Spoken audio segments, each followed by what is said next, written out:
5월 26일 주일 예배를 시작하도록 하겠습니다. 하나님께서 오늘 우리에게 주시는 말씀은 로마서 8장 29절의 말씀입니다. 이 말씀 우리가 함께 읽도록 하겠습니다. 시작. 하나님이 미리 아신 자들을 또한 그 아들의 형상을 본받게 하기 위하여 미리 정하셨으니 이는 그로 많은 형제 중에서 맏아들이 되게 하려 하심이니라. 아멘. 오늘 이 시간 하나님께서 우리를 사랑하셔서 말씀하실 때 매주마다 우리 입술을 통해서 선포하게 하신 말씀, 빌립보서 4장 13절 말씀 힘차게 선포하는 시간 갖도록 하겠습니다. 빌립보서 4장 13절 말씀. 내게 능력 주시는 나의 주님 안에서 내가 모든 것을 할 수 있느니라. 네, 이 말씀 그대로 우리가 이 땅 살아갈 때 우리는 할 수 없지만 우리 안에 계신 하나님, 그 하나님이 능력으로 역사하시기 때문에 모든 것을 할 수 있는 능력자로 이 땅을 살아가야 될 걸 믿습니다. 오늘은 이제 우리가 이 6년 동안 예배드렸던 다정동, 이 다정동에서 예배드리는 마지막 날입니다. 하나님께서 우리 교회를 사랑하셔서 한솔동에서 우리 예수비전교회가 시작하게 하시고 이제 다정동으로 옮겨주셔서 다정동 시대를 통해서 놀라운 역사들을 많이 이루시고 이제 보람동으로 우리 예수비전교회를 옮겨주십니다. 그래서 우리 예수비전교회 3기 시대를 맞이하면서 하나님이 예비하신 그 놀라운 역사를 우리가 기대하게 되는데, 그런데 우리가 세상을 살아가면서 믿음 안에 살아가면서 또 우리가 체험하는 것 중에 아주 재밌는 것은 하나님께서 우리를 위해서 놀라운 역사를 예비하시고 우리가 그 역사를 향해서 나아갈 때에 그게 너무 싫은 존재가 있어요. 세상에서도 내가 뭔가 좋은 일이 있으면 날 싫어하는 사람들은 막 배 아파하잖아요. 우리가 하나님이 예비하신 그 놀라운 은혜, 이제 3기 시대, 1기, 2기, 3기 더 놀라운 역사, 이제 한층 더 업그레이드된 역사, 그 역사를 체험하고자 이제 보람동으로 가니까 이 하단이 너무 싫은 거예요. 그래가지고 우리가 알다시피 우리가 보람동으로 이전하는 그 과정이 결코 순조롭게 진행되지는 않았어요. 이런 문제가 생기고 저런 문제가 생기고 아무튼 이번에 이전하면서 별의별 문제가 다 생깁니다. 아무튼 그렇게 다양한 문제들이 생기는데 그래서 계속 브레이크를 거는데, 그런데 참 신기한 건요, 우리가 예수님을 믿지 않고 세상을 살다면 이런 문제가 생기고 저런 문제가 생기고 자꾸 문제가 생기면 속상하고 실망하고 화가 나고, 그럼 세상 사람들은 어떡합니까? 술 마시고 담배 피고. 그런데 참으로 놀랍고 신기한 건요, 문제는 계속 생겨요. 이런 문제도 생기고 저런 문제도 생기는데 여러분도 아시다시피 여러분께 말씀드렸지만 참으로 신기한 건 그 문제가 오히려 더 놀라운 역사를 이루더라는 겁니다. 신기합니다. 문제가 생겼는데 근데 오히려 그 문제로 인해서 더 놀라운 역사를 체험하더라고요. 하나님께서 우리에게 말씀하신 것처럼 모든 것이 합력하여 소원을 이룬다 말씀하신 그 하나님이 우리 예수비전교회 보람동을 이전하는 모든 과정 가운데 그렇게 놀랍도록 역사하시더라는 거예요. 하나님이 오늘 우리에게 말씀하십니다. 그렇게 우리 예수비전교회가 보람동으로 이전하는 과정 가운데 그렇게 능력으로 역사하신 그 하나님이 지금 여기 계신 여러분들, 하나님의 사랑하는 아들이요 딸인 여러분의 삶 속에서도 능력으로 역사하실 걸 믿습니다. 우리의 삶 속에서도 문제 만납니다. 이런 문제도 만나고 저런 문제도 만나지만 우리 예수비전교회 이전 가운데 역사하신 그 하나님이 여러분의 삶 속에 능력으로 역사하셔서 그 문제가 더 놀라운 역사를 체험하는, 더 놀라운 기쁨으로 변화되는 역사가 일어나게 될 걸 믿습니다. 하나님은 우리 예수비전교회 이전하는 가정 가운데 이러한 일을 통해서 여러분의 삶 속에 그런 역사가 일어날 걸 말씀하신 거예요. 그렇게 하나님이 말씀하시고, 아무튼 그렇게 우리 예수비전교회 이전하는 가정 가운데 이런 문제 저런 문제가 생겼는데 하나님이 역사하셔서 더 좋은 역사 이루시고, 그래서 어찌되었든 간에 이제 인테리어 공사가 거의 마무리되고, 그래서 이제 냉난방기를 한번 가동시켜 봤어요. 그래서 본당에는 거기는 냉난방기가 천정에 5대나 있습니다. 그래서 이 천정에 있는 냉난방기를 가동시켰더니 5대나 있으니까요 엄청 시원합니다. 춥습니다. 너무 좋습니다. 여기는 이 냉난방기 한번 가동하려면 막 눈치 보고 사정해야 되고 그래야 되는데 거기는 시스템 냉난방기가 있기 때문에 그냥 우리가 틀고 싶으면 틀고 끄고 싶으면 끄고 켜봤더니 너무 시원한 거예요. 야, 너무 감사하더라고요. 감사하고 그렇게 본 다음에 이제 냉난방기를 확인하고 이제 카페에 가서 거기는 냉난방기 큰 게 2개가 있어요. 천정에.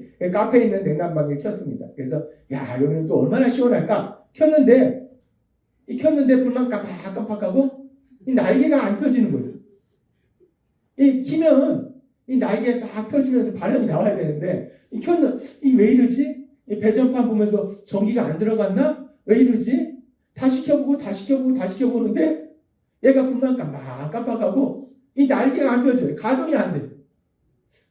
그 상가가 몇 달 전까지 이렇게 입주업 다른 업체가 있어서 가동을 했던 거예요. 그러니까 정상적으로 가동이 됐던 거기 때문에 당연히 본당처럼 당연히 잘 될 거다 생각했는데 이게 뭐가 문제가 생긴 거예요. 뭔가 고장이 생겼나 봐요. 어떻게 합니까? 이 에어컨은 제가 고치지도 못하고. 근데 감사한 것은 이 천정에 있는 이 냉난방기가 이 대기업 제품이에요. 중소기업이 아닙니다. 대기업 제품이기 때문에 또 대기업 그 홈페이지도 있잖아요. AS 신청했어요. AS 신청을 하고 이제 며칠 뒤에 AS 기사가 왔어요. 기사가 와서 이제 이 AS 기사가 왔으니까 이 대기업 제품이고 대기업 AS 기사잖아요. 그러니까 뭐 쉽게 고치겠다 생각했어요. 근데 AS 기사분이 오셨는데 딱 봐도 이분이 나이가 어리더라고요.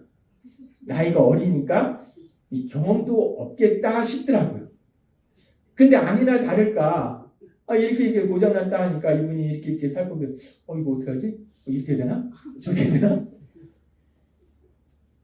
이 뭔가 이 고장의 원인을 논리적으로 하나하나 체크해 나가야 되잖아요. 이 기술자들은 원인을 하나하나 요거 체크해보고 저거 체크해보고 하나하나 체크해 봐야 되는데 이분이 딱 봐도 뭔가 좀 저처럼 어리버리하고 뭔가 논리적으로 이거 해결을 하지 못하는 거예요.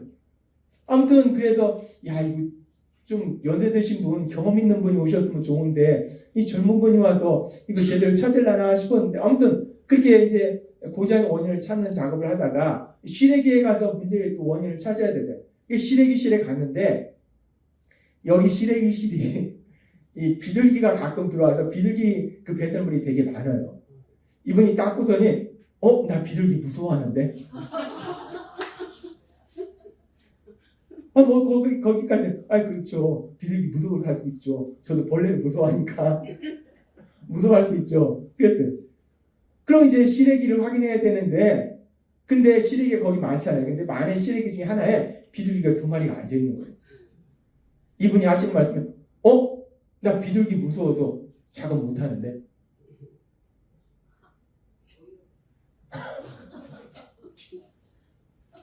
아니 AS 기사가 일을 해야 되잖아요. 비둘기 배설물 무서운 것까지는 알겠는데 거기 비둘기 2마리가 앉아있으니까 무서워서 작업을 못하겠다. 얼마나 황당한지 이걸 어떻게 해야 되나 난감한 거예요. 근데 마침 거기에 길다란 막대기가 있더라고요. 그래가지고 그러면 내가 비둘기 쫓아내주겠다. 그래가지고 그 막대기로 막 했더니 비둘기가 날아서 나갔어요. 그 비둘기를 쫓아냈어요. 비둘기를 쫓아내고 이제 비둘기 쫓아냈으니까 작업해 달라고. 그리고 이제 비둘기를 쫓아내고 이분이 작업을 하는데 올라가서 이렇게 점검을 했어요. 점검을 이렇게 하고 저렇게 하더니 그러더니 이분이 하는 말씀이 뭐라고 하냐면 이거 나 못 고치는데. 아니 대기업이잖아요. 대기업 AS 기사잖아요. 에어컨을 고장나서 고쳐달라 AS 기사를 불렀는데 AS 기사가 못 고치면 누가 고치는? 아니 비둘기 무섭다 해서 비둘기가 쫓아내서 확인을 했는데 못 고친다고 하니 AS 기사가 못 고친다고 하면 이거 어떡하냐. 난감한 거예요. 난감한데 그런데 그 난감한 바로 그 순간 제 안에 계신 성령님이 저한테 생각하게 하신 게 있어요. 깨닫게 하신 게 있어요. 그 난감한 상황 속에서 제 안에 계신 성령님이 저한테 주시는 생각이 있더라고요. 뭐냐면 내가 이 땅을 살아갈 때 세상 속에서 무엇을 하든지 나한테 가장 중요한 목표가 무엇인가? 나는 무엇을 목표로 이 땅을 살아가는가? 그 부분을 생각하게 하신 거예요. 지금 현실적으로 볼 때 쟤한테 제 목표가 뭡니까? 카페 그 냉난방기를 고치는 게 목표잖아요. 그런데 지금 AS 기사는 자기는 못 고친다고 하는 거예요. 근데 이 상황 속에서 성령님이 저한테 내가 이 땅을 살아갈 때 무엇을 하든지 가장 중요한 인생의 목표가 뭐냐고. 나는 무엇을 목표로 살아가냐는 거예요. 그것을 저한테 질문하시는 거예요. 우리가 예전에 학교 다닐 때, 지금은 사라졌지만 저희가 학교 다닐 때 이 교과서마다 이 교과서 맨 앞 페이지에 나오던 게 있어요. 그리고 딸딸딸 외우게 시킨 게 있어요. 뭐냐면은 지금 세대는 알지 못하는 건데 국민교육헌장이라는 게 있어요. 국민교육헌장. 이 국민교육헌장을 보면은 이 국민교육헌장에 이렇게 나옵니다. 한번 같이 읽어보겠습니다. 시작. 우리는 민족 종의 역사적 사명을 띠고 이 땅에 태어났다. 조상의 빛난 오늘 오늘에 되살려 안으로 자주 독립의 자세를 확립하고 밖으로 인류 공연에 이바지할 때다. 이에 우리의 나아갈 바를 밝혀 교육의 지표로 삼는다. 이 뒤에도 쭉 있습니다. 우리 학교 다닐 때요. 이거 딸딸딸 외웠습니다. 우리는 민족 중흥의 역사적 사명을 띠고 이 땅에 태어났다. 조상의 빛나는 오늘의 되살려 안으로 자주 독립의 자세를 확립하고 밖으로 인류 공유에 이바지할 때다. 이에 우리의 나아갈 바를 밝혀 교육의 지표로 삼는다. 뒤에도 계속 있는데 딸딸딸 외웠어요. 열심히 외웠습니다. 그런데 이 국민교육헌장의 첫 부분에 보면은 우리는 민족 중흥의 역사적 사명을 띠고 이 땅에 태어났다라고 얘기해요. 민족 중흥, 이 민족 중흥의 사명을 우리가 가지고 태어났다는 거예요. 우리의 목표가 뭐냐? 민족 중흥이라는 거예요. 그 당시는 못 살았잖아요. 옛날에 못 살았으니까 민족 중흥, 이 민족이 새롭게 잘 사는 나라가 되는 거, 이것을 이루는 것이 우리의 사명이다 라고 국민교육헌장에 만들어서 교과서 맨 앞 페이지에 교과서마다 다 나오고 우리 선생님들이 딸딸딸 이걸 또 외우게 시켰습니다. 그런데 그렇게 우리가 국민교육헌장에 보면 우리는 민족 중흥의 역사적 사명을 띠고 있다 이렇게 했다. 우리의 사명은, 우리의 인생 목표는 민족 중흥이다 라고 얘기하는데, 그런데 이 땅을 창조하신 하나님, 우리를 만드신 하나님, 그 하나님은 우리에게 뭐라고 말씀하시는가? 그 하나님은 우리의 인생의 목표가 뭐라고 말씀하시는가? 하나님이 우리를 창조하실 때 창세기 1장 27절은 이렇게 말씀합니다. 같이 읽겠습니다. 시작. 하나님이 자기의 형상 곧 하나님의 형상대로 사람을 창조하시되 남자와 여자를 창조하시고. 아멘. 아주 중요한 말씀하시는데, 하나님이 사람을 만드시는데요, 하나님의 형상을 따라서 만드셨다라고 성경은 말씀합니다. 성경은 하나님의 형상을 따라 만드셨다라고 얘기하는데 세상은 원숭이가 변해서 사람이 됐다라고 얘기해요. 자기가 믿고 싶은 걸 믿는 거겠죠.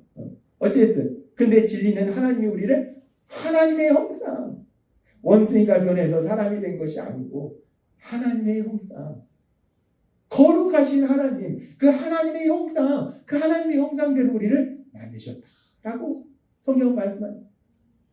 인간은 원숭이가 진화돼서 우연히 된 그런 존재가 아니라 만들 때부터 하나님의 형상대로 창조된 귀한 존재라요. 그렇게 하나님이 하나님의 형상대로 우리를 만드셨는데, 그런데 우리가 알다시피 최초의 사람 아담과 하와의 범죄로 인해서 이 하나님의 형상을 잃어버려요. 그런데 하나님은 그렇게 하나님의 형상을 잃어버리고 저주와 고통 속에 살다가 영원한 멸망으로 가는 우리가 너무 불쌍하십니다. 그래서 하나님께서 요한복음 3장 16절의 말씀에 이렇게 말씀해요. 이 말씀 같이 읽겠습니다. 시작. 하나님이 세상을 이처럼 사랑하사 독생자를 주셨으니 이는 그를 믿는 자마다 멸망하지 않고 영생을 얻게 하여 하시니라. 아멘. 우리가 알다시피 여기서 하나님이 독생자를 주셨다는 것은 단순히 2000년 전 하나님이신 예수님이 우리와 똑같은 인간의 몸을 입고 이 땅에 오셨다는 게 아닙니다. 여기서 독생자를 주셨다는 것은 독생자 예수님을 십자가 죽으심에 내어주셨다는 것. 우리가 알다시피 죄로 인해서 영원한 멸망으로 갈 수밖에 없는 우리들을 사랑하신 하나님은 우리 예수님 십자가 죽으심에 내어심을 인해서 우리 예수님의 형벌 대속의 죽으심을 통해서 내가 받아야 될 죄의 형벌을 우리 예수님이 대신 받으심을 통해서 우리를 죄에서 구원하시는 놀라운 구원 사역을 이루셨다. 그렇게 우리 하나님이 우리 예수님을 십자가 죽으심에 내어심을 해서 우리를 죄에서 구원하시고 우리를 죄에서 구원하시는데 하나님이 우리를 그렇게 죄에서 구원하신 목적이 무엇인가? 그 목적에 대해서 하나님은 우리에게 분명하게 말씀하실 때 오늘 하나님이 우리에게 주신 로마서 8장 19절 말씀 너무 중요한 말씀입니다. 너무 중요한 말씀. 하나님이 우리에게 여러 번 말씀해 주셨는데 너무나 중요한 말씀. 이 말씀 같이 읽도록 하겠습니다. 시작. 하나님이 미리 아신 자들을 또한 그 아들의 형상을 본받게 하기 위하여 미리 정하셨으니 이는 그로 많은 형제 중에서 맏아들이 되게 하려 하심이니라. 아멘. 이 말씀에 보면은 하나님이 미리 아신 자들을 하나님이 구원받기로 예정하신 자들을 예수님을 믿을 것을 알고 계신 사람들을 미리 예정하셨는데 왜 예정하셨는가? 그 아들의 형상을 본받게 하기 위하여 그 아들, 하나님의 아들의 형상 하나님의 아들이신 예수님, 하나님이신 예수님, 그 하나님이신 예수님의 형상을 본받게 하게 하여 하나님이 예수님의 십자가 죽으심과 부활하심을 통해서 우리를 죄에서 구원하셨는데 그렇게 죄에서 구원하신 목적이 무엇인가? 우리가 하나님의 형상대로 창조되었는데 죄로 인해서 그 형상을 잃어버렸어요. 그래서 하나님이 다시 한번 예수님의 대속사역을 통해서 십자가 죽으심과 부활하심을 통해서 우리를 죄에서 구원하시기 위해서 그 형상을 회복하도록 하나님의 아들의 형상을 본받도록 즉 우리 예수님을 닮는 사람이 되도록 하시기 위해서 우리를 구원하셨다라고 말씀하신다는 것. 너무 중요한 말씀입니다. 하나님이 우리를 구원하신 목적이 무엇인가? 우리를 구원하셔서 잃어버린 하나님의 형상을 회복하도록 하나님이신 우리 예수님, 그 예수님을 닮도록 하시기 위해서 우리를 죄에서 구원하셨다라고 성경 분명히 말씀한다는 것. 이 성경에 대해서 연구하는 많은 신학자가 있는데 그 신학자 중에서 제가 신학교에서 배울 때 교수님이 얘기했던 신학자 중에 한 명이 싱클레어 퍼거슨이라는 신학자가 있어요. 아주 유명한 신학자인데 이분이 쓴 더 홀리 스피릿이라는 책을 보면요. 하나님이 우리를 죄에서 구원하신 목적이 무엇인가라고 얘기했을 때 이분이 뭐라고 얘기하냐면 성경의 말씀을 토대로 해서 성령님을 주시기 위해서 구원하셨다라고 얘기해요. 하나님이 우리를 죄에서 구원하셔서 우리도 알다시피 사도행전 2장 38절도 말씀하잖아요. 성령님을 주시는 거. 갈라디아서 말씀하시고 우리가 죄에서 구원받을 때 하나님이 우리에게 성령님을 주신다는 거예요. 그러면서 이분이 말씀할 때 성경의 말씀을 근거로 근데 하나님이 성령님을 주시는데 성령님을 주신 목적이 무엇인가?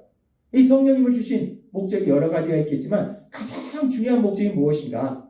왜 하나님은 구원받은 우리에게 성령 하나님을 보내주셔서 우리가 영원히 함께 하도록 하십니까? 그 능력의 하나님, 전지전능한 능력을 지니신 그 성령 하나님이 왜 우리와 함께 하시는가? 물론 우리 삶 속에 많은 역사를 이루시는데 그 성령님이 하시는 가장 중요한 역사가 무엇인가? 우리가 간혹가다 착각하는 것이 성령님의 능력이 영이니까 성령님이 임하시면 뭐 귀신 들린 사람 귀신을 쫓아내고 병든 사람 병을 치료하고 맞습니다. 성령님은 그런 역사 이루세요. 귀신도 쫓아낼 수 있고 병자도 치료할 수 있어요. 지혜도 주실 수 있어요. 그런데 이 성령님이 하시는 가장 중요한 역사는 단순히 귀신 쫓아내고 병자를 치료하는 게 아니라는 겁니다. 귀신 쫓아내고 병자 치료하는 거 이거 악한 사단이 거짓말로도 이런저런 역사를 할 수 있다는 거예요. 성령님이 하시는 가장 중요한 역사는 뭐냐면 하나님이 우리를 구원하신 목적이 예수님을 닮도록 하시는 거죠. 따라서 싱클레어 퍼거슨이 이 신학자는 뭐라고 말하냐면 하나님이 우리를 구원하셔서 성령님을 주셨고 그 성령님을 주신 목적이 뭐냐? 우리가 예수님을 닮도록 하시기 위해서 성령님을 주셨다라고 이 신학자는 얘기합니다. 이 신학자의 얘기가 아니라 성경 말씀을 토대로 얘기합니다. 성경에 그렇게 얘기하고 있잖아요. 즉 하나님이 우리를 죄에서 구원하셨을 때 이제 우리가 살아가야 될 인생의 목표가 무엇인가가 분명해진다는 거예요. 우리 인생의 목표가 무엇인가? 우리가 매 순간 살아갈 때 이런 상황을 만나든 저런 상황을 만나든 이런 사람을 만나든 저런 사람을 만나든 내가 이런 일을 하든 저런 일을 하든 내 목표가 무엇인가? 내 목표는 하나님 분명히 말씀할 때 예수님을 닮는 사람이 되는 것. 예수님을 닮는 사람이 되는 것이 우리의 인생의 목표다라고 말씀하신다는 거예요. 하나님은 우리에게 분명하게 말씀합니다. 우리가 인생의 목표가 무엇인가? 내가 이런 일을 하든 저런 일을 하든 이런 상황을 만나든 저런 상황을 만나든 우리한테 가장 중요한 목표가 무엇인가? 매 순간 우리는 무엇을 향해 나아가는가? 예수님을 닮는 사람, 예수님을 닮는 사람이 되기 위해서 나아간다라고 말씀한다는 거예요. 이 목표가 빗나갈 때요, 자꾸 엉뚱한 일들이 생기고 결국 죄를 짓는 겁니다. 예수님을 믿는다 고백하지만 그 인생의 목표가 예수님을 닮는 사람이 아니라 다른 무엇이 될 때 자꾸 죄를 짓고 결국 멸망으로 가는 거예요. 하나님은 그래서 오늘 우리에게 분명하게 말씀하는 어떤 상황 속에서도 우리의 인생의 목표, 우리가 가장 중요하게 생각해야 될 건 뭐냐면 예수님을 닮는 사람, 예수님을 닮는 사람이 되는 것이 가장 중요하다. 따라서 우리가 아까 하나님이 말씀하신 그 상황으로 돌아가서 카페 냉난방기를 고쳐야 되는데 AS 기사가 왔는데 비둘기가 무서워서 못 고친다고 해서 비둘기도 쫓아내줬는데 결국 못 고친다고 했을 때 현실적인 목표는 카페의 냉난방기를 고치는 거잖아요. 그러면 제가 그 상황 속에서 카페의 냉난방기를 고치는 것이 목표가 되면은 그 상황 속에서 제가 그 AS 기사한테 어떻게 하겠습니까? 화를 내겠죠. 그런데 하나님은 말씀하신 거예요. 그래서 그 상황 속에 생각하게 하신 거예요. 성령님이 생각하게 하신 거예요. 도영아, 네 인생의 목표가 무엇이냐?